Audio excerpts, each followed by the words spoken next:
Happy Earth Day, everyone. Thanks so much for joining us today. We've got a few new folks on with us. I'm Emma Swain. I'm the CEO at St. Supéry Estate Vineyards and Winery here in the beautiful Napa Valley, as you saw from our live webcam coming through. Many of you know the routine. Go ahead and mute yourself, but feel free to raise your hand and ask questions. We've got a lot of exciting guests today, and you can get all your burning earth questions answered, we hope. And come up with some new ways to save a little energy and save the planet too while we're at it. And also, please do use the chat. We'll post a lot of helpful information there. And of course, also the questions that come in from Facebook Live and Instagram Live, where other people are joining us, without the pleasure of being here and seeing all of your lovely faces. So first off, we're celebrating the planet and people today.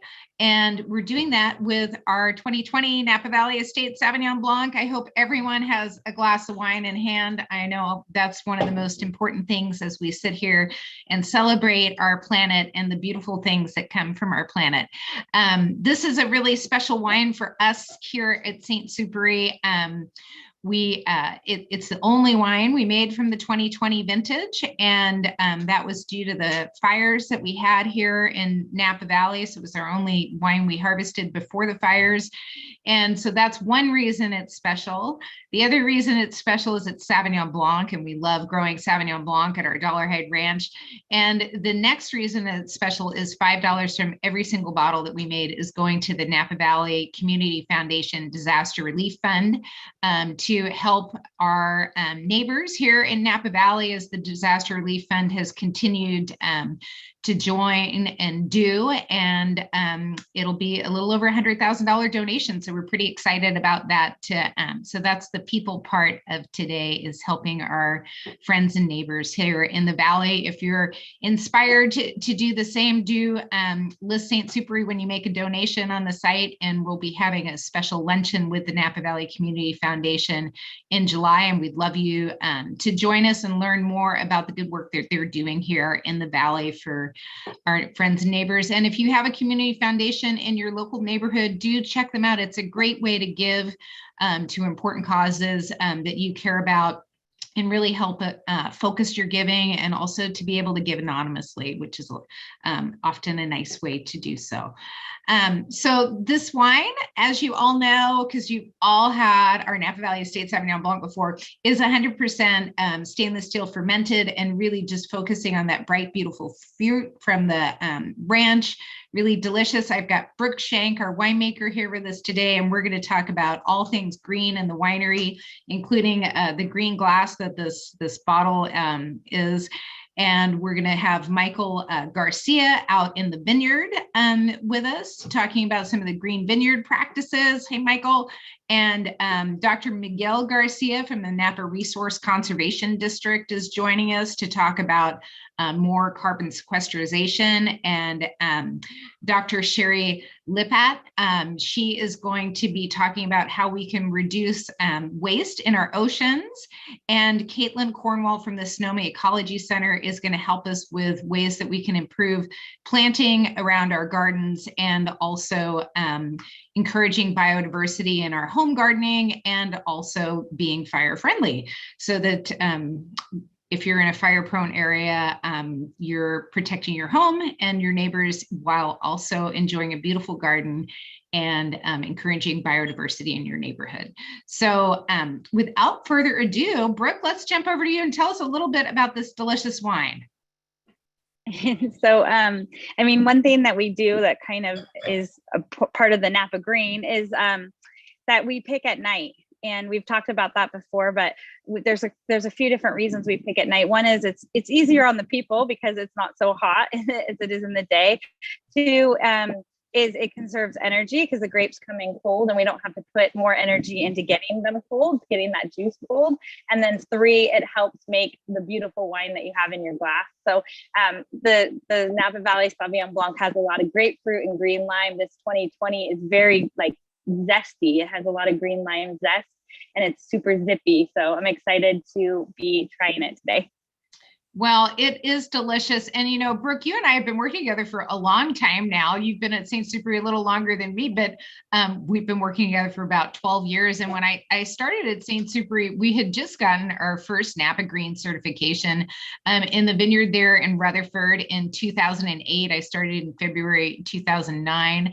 And you and I embarked on the program to get the winery certified Napa Green, and you're now leading our Napa Green team at the winery. So we all appreciate your hard work and that effort and getting us all greener every day. But maybe you can talk a little bit about how challenging it was when we kind of thought we were doing the right thing. We thought we were doing a good job at St. Supéry, and we were doing a lot of big things, but we were missing a lot of small things. So maybe talk about how that certification process went. Yeah, so I mean, it focuses on water usage and energy and recycling waste. So we were doing a lot of good things, but it did take us a long time to get. I think it took us about 2 years to get the certification. And I mean, we started with water. We really focused on water because just doing an audit of our water in the beginning, we were using a lot of water, a lot more water than other wineries were around us. So we had to start figuring out how can we reduce the amount of water that we're using. And we did that in numerous ways, but we started with just putting meters around throughout the whole facility in different departments. And then of course, in production, we had, we use a lot of water in production. So we actually would even single out the barrel room or the bottling room or the cellar. And we could figure out even what different machines, how much different machines would use for water. And that was huge because we could tell where we needed to make some improvements. So the first improvement we made was we bought a tube chiller or heater as well. And basically what this does is we run glycol through it. So we can run cold glycol or hot glycol, and then we can run juice or wine through, and we can either warm it up or cool it down using this glycol that's a closed system unit. And it's just constantly there. We don't have to use any water to heat it or chill it. So that was like our first big thing that we did in the cellar. And that showed immediately a lot of water savings, especially during harvest. Yeah, and I think it's also, important to note that all of our water is well water that goes through our own purification system at the winery and filtration and UV light. And so, we need to reuse that water, and we do recycle it, but and it goes through a process. You can see the beautiful pond, the final pond of where the water has been recycled and used for irrigation. And that kind of recharges our aquifers. And we've got, very substantial aquifers in the at the property where we are. And we know that water is actually seeping into the Napa River, that they are fully charged. But, we're in our second year of drought. That can't always happen, and it's super important to continue to recycle the water and put it back out there through either the vineyard or through our landscaping irrigation. But you did a lot of other things too, besides water and just paying attention. Everyone from, you think, oh, you're Napa Winery certified and that it's all about making wine. But remember, we're in a state winery, and this is our, facility. And then we have our second vineyard. And this facility houses our hospitality, our finance department, our marketing department, so everyone is on this one facility. So it's not just thinking about being a sustainable winery practice, it's thinking about being a sustainable business. And I think, a lot of the things that we did are things that all of us can do at home or in our businesses and workplace. You want to talk about some of those things, Brooke? Yeah, I mean, just as simple as putting motion sensors in all the rooms. So we don't need to have the lights on in the barrel room when no one's in there. So we just have motion sensors on, and the lights will turn on and off as people walk in or out. And that was huge. We also, we try not to print as much as possible, but we set all the printers on just print double-sided so that you're not just printing off one-sided sheets of paper. And another thing we did is we do recycle all of our glass bottles, our cardboard, our capsules, our corks, everything is recycled. So bottling generates a lot of cardboard, as you can see. So all of that is then reused. And the cardboard that we're starting with those boxes is 60% already recycled product to begin with. And then we, of course, will recycle all of these boxes that we have as well. But another thing that we focused on with energy was replacing light bulbs. So replacing with LED lights.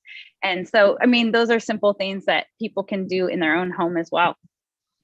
Yeah, and I know, sometimes you think, oh gosh, these light bulbs, how do I recycle them? Where do I take them? And, your local hardware store will take those light bulbs off your hands. You don't have to, pay to mail them back as a independent consumer. They do have recycling for those light bulbs. So think about that instead of just throwing them in the trash as well when you're doing your light bulb recycling.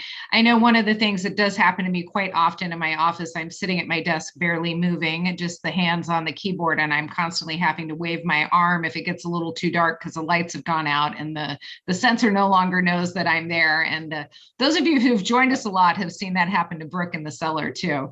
But I think some of the other things that we talk about, I've gotten a lot of grief in the marketplace about, our bottles aren't worthy, quote unquote, of our wine. They're not a pretty enough shape. They're not heavy enough. They're not telling you that the wine is as good as it is because of the package. And me, it's something that really kind of makes me crazy are those bottles that they weigh as much as our wine does when they're empty, as ours does when it's full.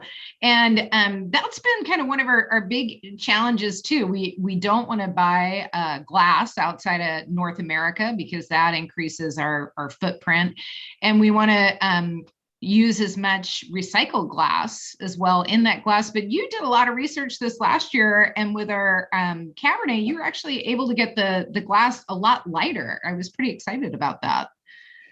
Yeah. So we had been using the same bottle for, I don't know, maybe 10 years now. And so we obviously we like the package of it, but I was able to find glass that looked similar, but it is 6.8% lighter than the glass that we have been using. So we're pretty excited about that as that glass does get shipped around the country. Yeah, and we're going to keep looking at that with other bottles to kind of up the recycled content of that and the shippers and our other packaging materials. You also made a change with the cork closures that we are using at the winery. Can you talk about the new bio corks that we're using? Yeah, sure. My good. Yeah, you cut out a little bit. You're good. Okay. We did to a plant-based cork in this Napa Valley Sauvignon Blanc. You will see that it is synthetic cork. It is plant-based rather than the oil-based that has been used in the past. And that those corks are carbon neutral in the production of those corks. They also are recyclable, so they can go in your blue bin as well. And it's pretty interesting because we are able to actually dial in the amount of oxygen transfer that happens in that bottle. So we can actually choose if we're going to release the Sauvignon Blanc right away, we could choose a different oxygen transfer than if we are going to release it in a year. And this gives us dynamic control to be able to keep those amazing aromas and flavors in that wine. So, and with natural cork, we unfortunately don't have that oxygen transfer control pinpointed like that. So that's one of the reasons why we use it for this aromatic wine. Yeah, it works really well. Any other kind of fun things you want to share at the winery that we've been doing, with the the winery certification that we have with Napa Green, we do have to get recertified every 3 years. And you have been working really hard each time to do that. And each time we've gotten recertified, we have new goals and we have to continue to improve. And so you've really been in charge of that improvement process. And we've gone through several recertifications now. Kind of what are you most excited about for our progress at the winery? I mean, I think the water savings that I've seen since we started this is pretty incredible. Another focus that is kind of more recent is that we figured out that we were using a lot of water to wash barrels. Obviously, we have to use water to wash barrels, and we need the barrels to be clean. But we have purchased some new pressure washers that wash those barrels really quickly and use a lot less water. And now I'm researching on a steamer for the bottling line to use steam to sanitize the bottling line instead of water. So I think that's kind of the next big focus coming up. Yeah, and then of course the solar we put in, our first solar installation in 2015 that took about 80% of our power. So we should actually be generating excess power this year with our two new solar structures we put in last year. So our entire roof and the two side structures that cover on the sides of the winery are now producing a lot of energy. I loved seeing that negative PG&E bill last month and knowing that these are working and doing a good job. So that's kind of another fun aspect of what's going on at the winery, as well as, composting in the kitchen and composting in the garden and all the compost that you send back out to the ranch from making wine are just some good things. And we did, for those of you who join us regularly may recall, we had our Napa recycle team on talking about home composting. And there's a lot of great, attractive, cute ways that you can do home composting.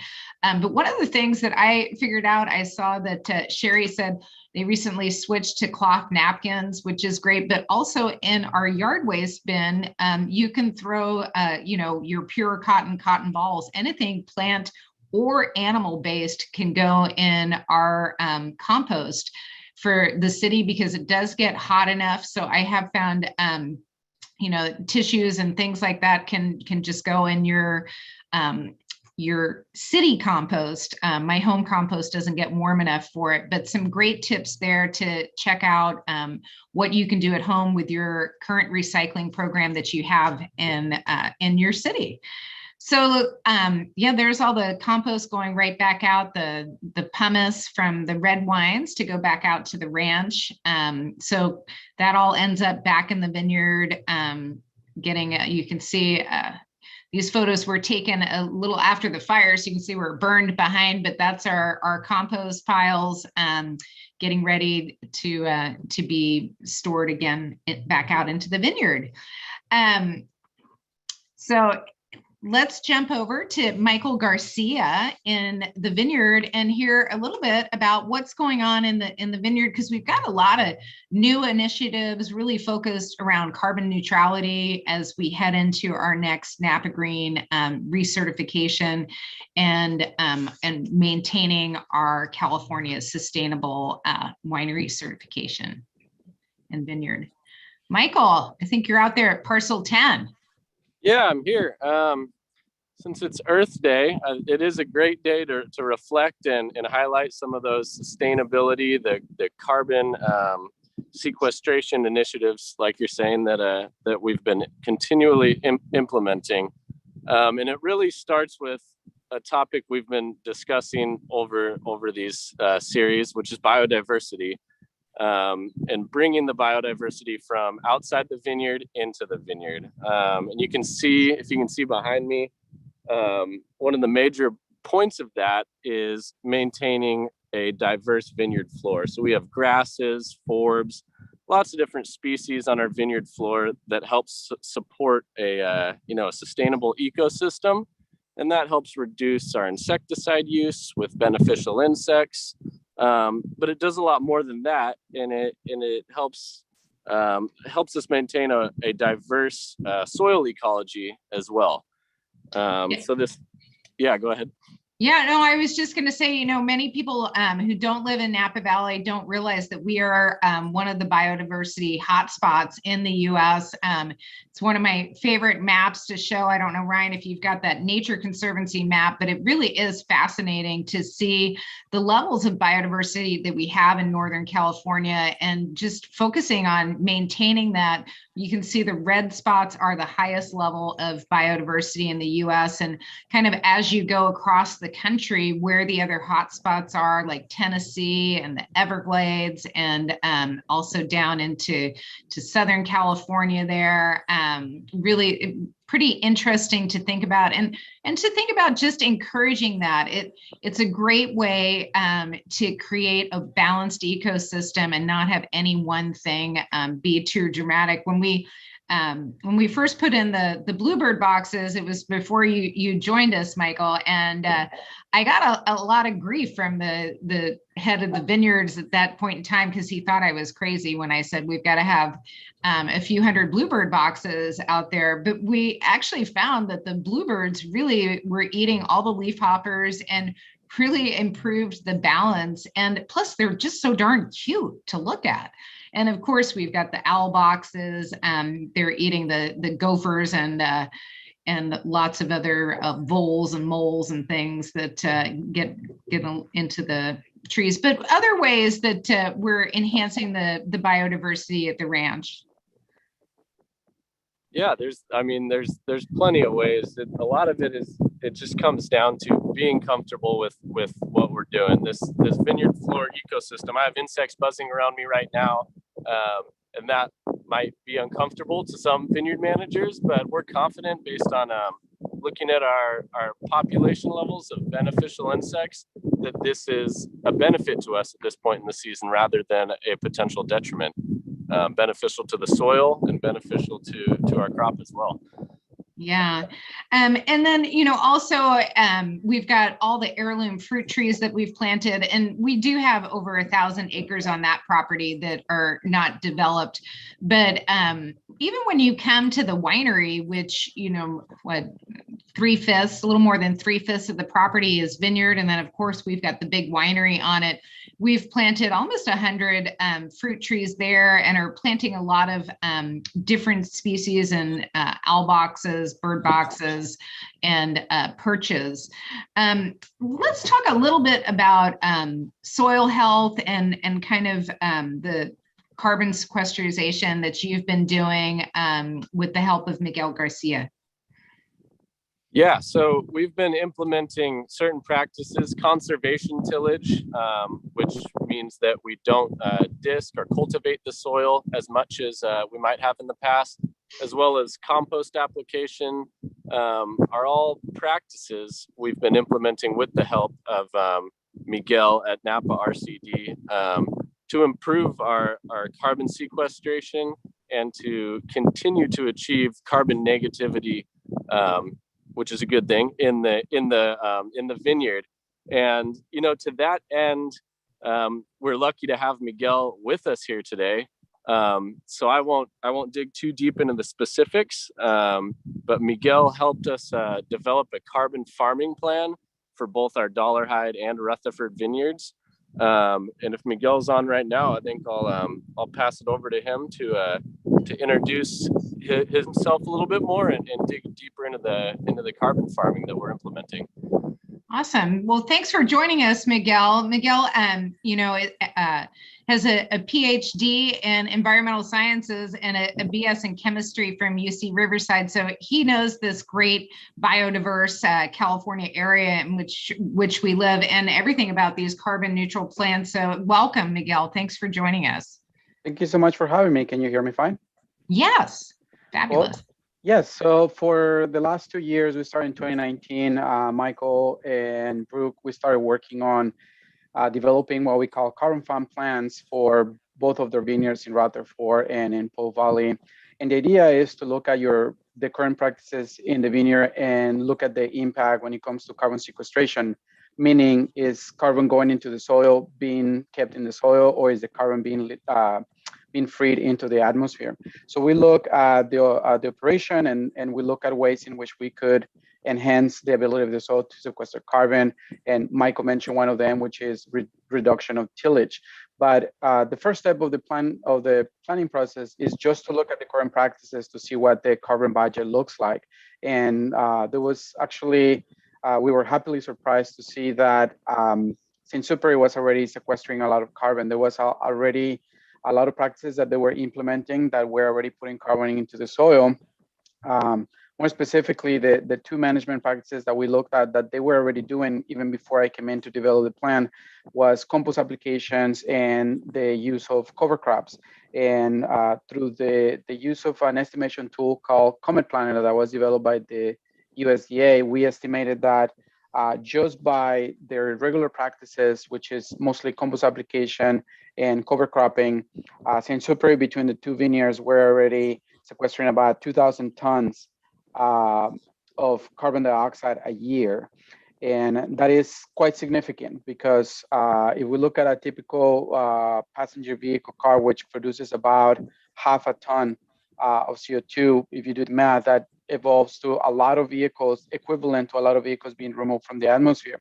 So doing this, we actually looked at St. Supéry being very close, or with what we're looking at already, they were already carbon, what we call carbon negative, meaning that they were putting more carbon into the ground than what's leaving the vineyard. We're working now to update these plans to incorporate their fuel and their electricity usage, which are carbon sources. And just based on the current practices and the changes that Michael is implementing with the reduction of tillage, there is a really good chance that St. Supéry is already carbon negative, definitely pushing towards carbon neutrality, meaning that they are neither producing nor sequestering any carbon. It kind of cancels out each other. So that is actually the objective for any farm that I work with, is to reach as close as possible carbon neutrality. And then the next step is to move into carbon negative, which St. Supéry is making strides to move into that direction quite well. So over this year, I'll continue working with Michael and Brooke to continue updating the plans.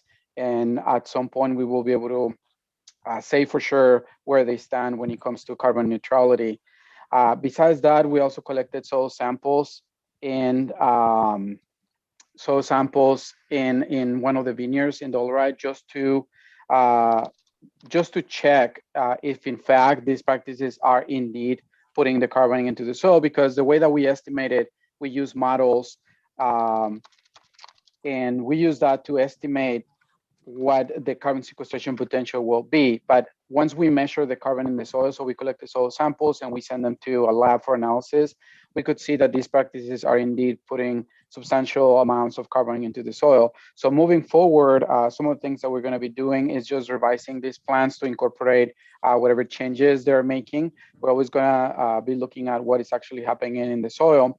And this is important because soil health is dependent on carbon. If you don't have enough carbon in your soil in the form of organic matter, then your soil health is going to be compromised. So once you put enough carbon into the soil, you are not only contributing to the mitigation of climate change by putting the carbon that was in the atmosphere into the soil, but you're also benefiting your soil health. So we'll continue working on that. The next things that we're going to be working on is we're going to be looking at the irrigation system, and we're going to be performing system evaluations to assess how the irrigation systems are performing, which is a service that the Napa County Resource Conservation District has been providing over the past few years at no cost to growers. We will be assessing how evenly is the water being distributed in the vineyard, meaning is every vine receiving the same amount of water, or are they sections that are receiving less or more water? This is something that I've been doing for a few years now here in Napa. And in a lot of cases, the issues that we find are very easily fixable. So sometimes we just see differences in pressure. So it's something as easy as modifying the pressure to make sure that the pressure is even throughout the irrigation system. Or in some cases, it has to do with water quality. If the quality of the water is not there, sometimes it can clog the emitter. So we're going to be working with Michael and with Brooke to assess the irrigation system in both of the vineyards to figure out how they're performing. So this would be another way by which they can ensure that they're using just the amount of water that they need, no more, no less. And this, of course, will help us save water, but also it improves vine health, because you will be, if your irrigation system is performing properly, then you're only adding the amount of water that the vines need, no more, no less. So Yeah, that's pretty much the roundabout of what we're working with the Napa RCT and St. Supéry. well, that definitely also helps us have even better wine quality, right? We don't want to over irrigate or under irrigate the vines. And I know in some of your examples you gave earlier, just a 10% being off 10% in what we think we're applying and what we are applying can really lead to, tens of thousands of gallons of water being used that don't need to be used. In addition to that measure, Michael Garcia and the team are using pressure bombs to measure the water in the leaves during the season to make sure we don't irrigate. Michael, do you want to talk about that a little bit? How that works? Sure, yeah. The pressure bombs measure the essentially the sap flow. That's the water potential in the vine at a given point in time. And so it's especially important with our red wines, but it's important with white wines too, to stress the vines a little bit. So we're giving them just the water they need, like you said. So if we approach a certain threshold of pressure that we determine that the vine is pulling through transpiration through itself, we can apply an irrigation. But it allows us to be very precise in when and how much irrigation we apply, so we don't apply too much, or we don't stress the vines so much that we have canopies collapse or a detriment to the wine quality. Yeah, and it's important to look at it at home. Here in California, we've got a serious drought going into the second drought season here. So also just paying attention to, is our irrigation working, and making any corrections to those leaky toilets or different leaks within the house. I mean, one of the tools we use in our home is called a chili pepper. I know all of you probably shower at some point during the day, and that hot water is probably not right there. And, for over 20 years, we've had a chili pepper in our house, and they are kind of fantastic because all you do is press a button and it recirculates your hot water, even if you have an instant hot water heater like we do. And there's no water pouring down the drain while you're waiting for that water to get hot. I mean, a family of 4 could save about 12,000 gallons of water a year. So it makes me happy every time I push that little button before I need to get in the shower. It just takes a couple minutes and it saves a lot of water. So do check that out online. And then also, measure your household carbon footprint. There's some different calculators online, and it's very interesting to see where your own household is having a carbon footprint. Misty did this the other day, and she has quite a large multi-generational household, and really found that car usage was pretty darn significant for her home. And so we're going to have to get her carpooling with some other folks, because we do have a great carpooling program at St. Supéry. More than half our employees at the ranch use our carpooling incentives to go to and from work. I regularly carpool with our HR manager, and which gets me bonus points. And it's always good to keep the HR team on your side, right? And we all do have some wonderful ways to carpool, maybe we go a little bit out of our way, but Napa has put together a countywide program to help you pair up with other people to carpool. So just thinking about that, and get a few extra bonus points there to reduce that carbon footprint as we go. And if you drive a Tesla, you can plug in and use some of our solar power when you're visiting us at the winery. So let's, speaking of water and carbon and saving the planet, and things that we can do at home, let's to be a little bit more thoughtful of things. We've got Sherry Lippett with us here today, and Dr. Sherry Lippett is the California Regional Coordinator for the National Oceanic and Atmospheric Administration and Marine Debris Program since 2012. And so we're really excited to have her with us to talk about another way we can save the oceans. You know, we're very conscious about our sustainable seafood and how we can improve the health of our oceans. I've been told in 30 years that we can restore them to their former glory, and gosh darn it, I want to be alive to see that.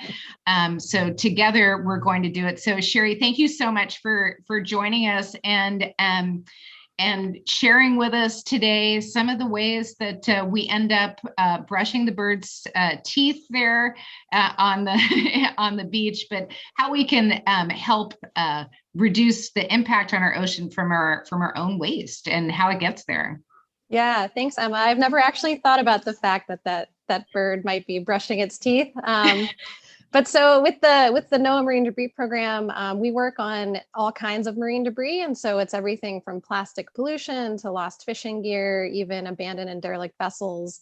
But today I'm going to talk about plastic. And everywhere we've looked on the planet, we've found plastic. So that, you know, the photo of the bird was a remote shoreline in the North Pacific with, you know, no humans live within thousands of miles of there, but yet still there's plastic there. And so marine debris and plastic waste is a global problem. So starting with some data, this figure projects global plastic waste generation out to 2050. And I mean, you can see it's increasing. So the black line here shows the total plastic waste generated. The red is showing plastic waste discarded, meaning it was either landfilled or lost in the environment.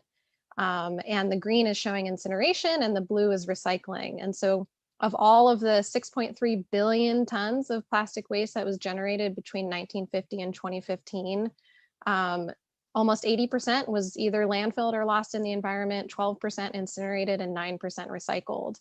And so way back in 1972 is when we first, you know, plastic was pretty new on the scene still back then. And that's when we had our first published report of plastic in the ocean. And here we are in 2021, kind of on this upward trend. And so the next slide is a graphic showing just all of the different pathways or kind of points of leakage is how we refer to them. And so these are just how trash can get into creeks and then make its way into the ocean. So, you know, litter can blow from cars and trucks. There can be spills on collection day, scavenging and pedestrian litter or illegal dumping.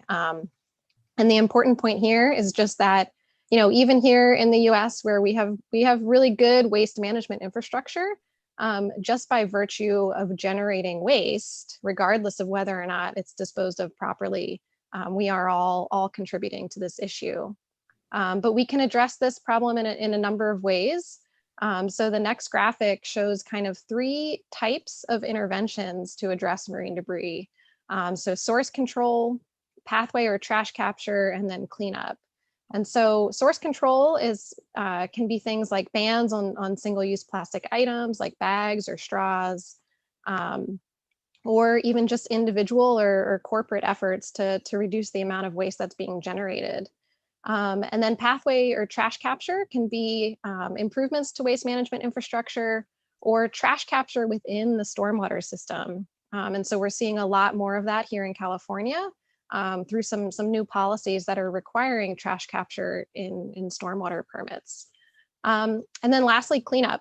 So you can see from the arrows at this point that the waste is more dispersed and that makes it harder to manage, but this is still a really important piece of the puzzle.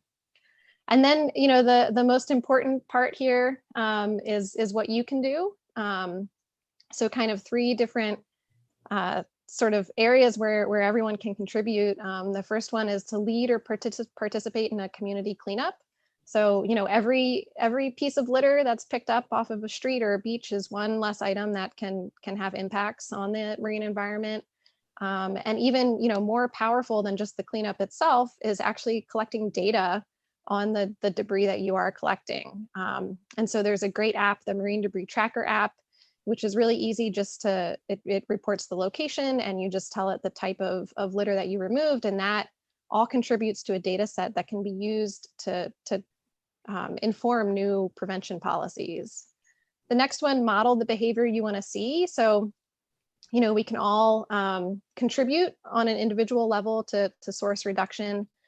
So, you know, there are a number of different ways. There were some in the chat earlier of how you can shift from single use to, you know, reusable or refillable items.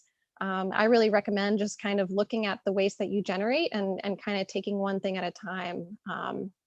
You know, an easy thing is like bringing a grocery bag or a coffee cup, or carrying reusable utensils, or even carry out containers when you're out and about. And then the last one, you know, create a sharing economy. So, you know, there's always the opportunity to look locally when you need something new, or if you're trying to get rid of something. So, you know, there's more and more of these buy nothing groups on Facebook and Nextdoor. And, you know, I think one thing personally that I've been doing a lot more of recently is doing clothing swaps with friends rather than buying a lot of new stuff that I might use for a year and then never again. So Yes. yeah, go ahead. That's a great thing to do. I tend to go to a lot of formal events in my wine career, and I have found that anytime my girlfriends need something really dressy, come raid my closet. I've been a lot of different sizes over time, and that's a handy thing to do. And we also love Free Cycle.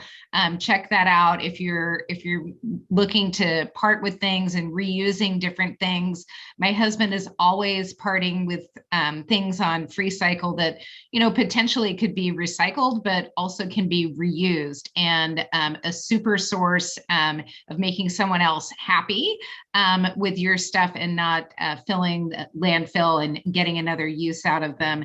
And one of my other favorite things is Friends in Sonoma Helping is a wonderful charity. They really do utilize things that you perhaps don't need and want to share with someone else that are in good condition. And it's a wonderful charity over in Sonoma. So finding the right charity partners or other people to give things to, I always find is kind of a wonderful way to make sure that you can share well the things that you have. It's a great thing to do.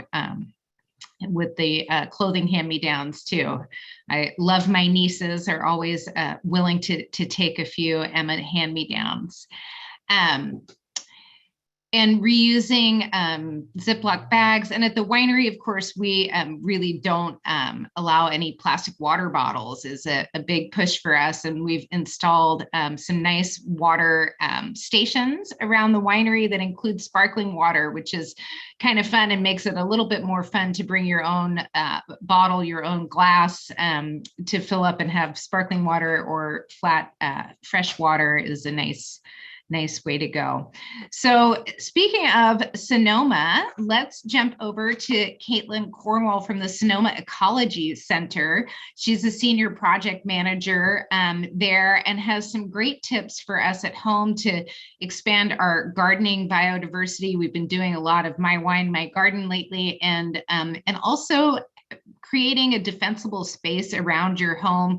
Fire can strike anywhere, and it's great to have that defensible space, but also a beautiful garden enhancing biodiversity. So Caitlin, thanks so much for joining us. Thank you. It's great to be here. Yeah, I want to talk about a program called Resilient Landscapes that the Ecology Center and others have created. And there's just so much more awareness about fire risk now in much of the country. And what we created this program because we were concerned seeing people think that the way to be safer was to just cut down more and more vegetation. And so I want to share with you particularly some images and some basic principles that are all toward the idea of having a safer area around your home that is also beautiful and that also supports biodiversity and invites wildlife in. So I have some slides I want to share, and I want to especially just invite you to enjoy these images, because I think what we really need to do culturally is get a sort of a new idea of what the landscape around our home can look like. So here we go. Our slogan is "Garden as if life depends on it," and it really does. You know, people have converted so much of the planet's surface to low biodiversity uses that our yards now are really critical as wildlife movement corridors, as pollinator habitat. So the way we garden can make an enormous difference. Let's see if my slides are going to work the way I want them to, because they're not. Hang on, hold on. Let me get my act together here.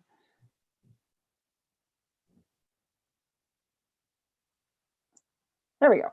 So here's just an image of an oak tree and some native flowers underneath it. The idea is that the defensible space around your home, and that's defined really in the law as the 100 feet around your home, it can be safer for you and also be sustainable and biodiverse.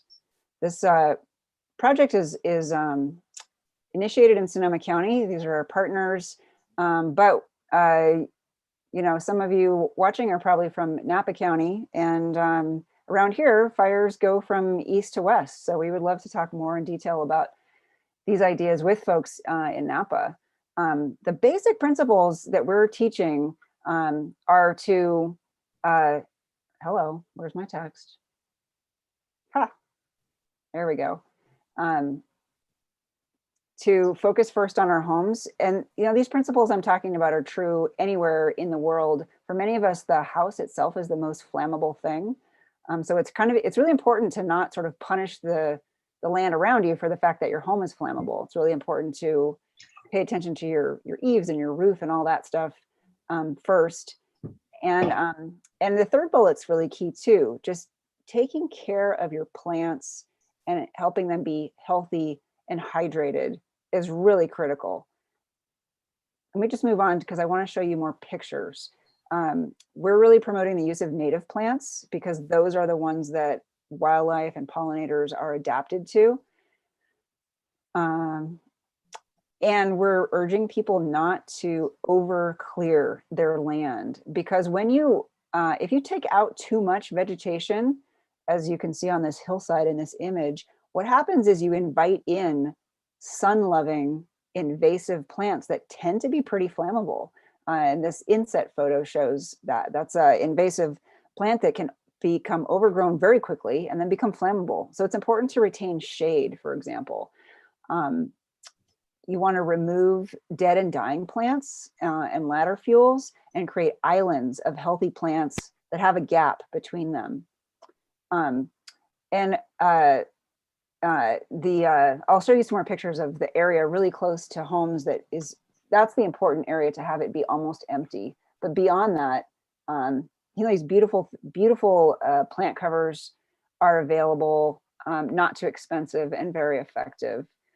We can capture water in our landscape and have it be beautiful. These are just some great images from one of our partners, April Owens. So this is the part of the land that's supposed to be really pretty bare, the 0 to 5. And the idea here is that this is where you want embers to not be able to catch your house on fire. Really important. And moving out from there, actually, there's just some other pretty pictures of how to accomplish that. Nice. Moving out from there, these islands of healthy, happy, hydrated plants, mostly shrubs. This is what you want to see. And as you move even further out from the 30 feet to 100 feet, you can see these beautiful oak trees and native flowering plants underneath. This is where you can start using mulch and increasing the moisture in the soil. This is where you want any wood piles to be. You don't want them closer to your house. So choosing the right plants is essential because you'll be doing endless maintenance if you choose plants that are the wrong size. So right plant, right place, and thinking about how big that plant will be when it's mature, really critical. There's great substitutes for lawn that use far less water and that, again, all of our native pollinators are adapted to make use of. any nursery that's worth its chops will be able to talk to you about native substitutes for common plants. These are some great lawn substitutes that are native to coastal California. And those are the slides I wanted to show you. Here's our website, SonomaResilientLandscapes.com, and we can stick that in the chat too. I'll stop sharing my screen. And I just also wanted to mention there's a few other websites that people can get inspiration and knowledge from. And again, the point is that if you rely on healthy, happy, well-maintained plants that are native to your region, you can create a vibrant habitat right around your home. And it's so satisfying to watch birds, butterflies, hummingbirds, all hundreds of kinds of native bees use your yard and thrive there. We've been able to do this at my house. I live right in the city of Sonoma. And you really feel like you're part of the gorgeous nature that we live among, and that you're inviting it right into your living space in your home. So I hope that creates some inspiration for everyone out there, and I'd be happy to answer any questions when the time is right. Caitlin, thank you so much, and great resources. And you made a comment on one of your slides about integrated pest management, and I think that's one of the most important things about biodiversity in the vineyard and in your home yard, is maintaining that biodiversity helps with the integrated pest management, and just keeping everything in balance will stop you from needing to use any sort of pesticides and so forth. So that's a really important function of that. So thank you so much for joining us. I see that everybody is doing wonderful clothing swaps and recycling and doing great things. I encourage you all to remember to not let the plastic go into the ocean, and to minimize our plastic use. I have to say, every time we walk the dog, my husband has a long pooper scooper that has a big bucket on the end, and he just gathers trash every time we're out there picking up things. And for us, it's a lovely thing because it keeps our little neighborhood clean. And it's hard to believe that every time I go out the door that I can still find trash on the ground. But just bringing along with you wherever you go on a hike or walk, just an extra bag, and picking a few things up along the way. It's surprising. You think you're in a pretty pristine spot, but it's easy to fill up a trash bag as you walk around, and noting where you find that and what type of trash is really important everywhere in the country. Things flow into other water sources, and into our drains and so forth. So I just want to thank all of our speakers, Sherry and Caitlin and Miguel, and of course the St. Supéry team for being on and celebrating Earth Day with us. And also to the Napa Community Foundation for being there for our community, for the people, and for all of you for being part of our community and caring to share a glass of wine with us and celebrate Earth Day. So cheers to all of you. Be well, be kind, and we'll see you the first Thursday of May for sustainable seafood and some lovely wines. Cheers, everybody. Have a great night. Bye-bye.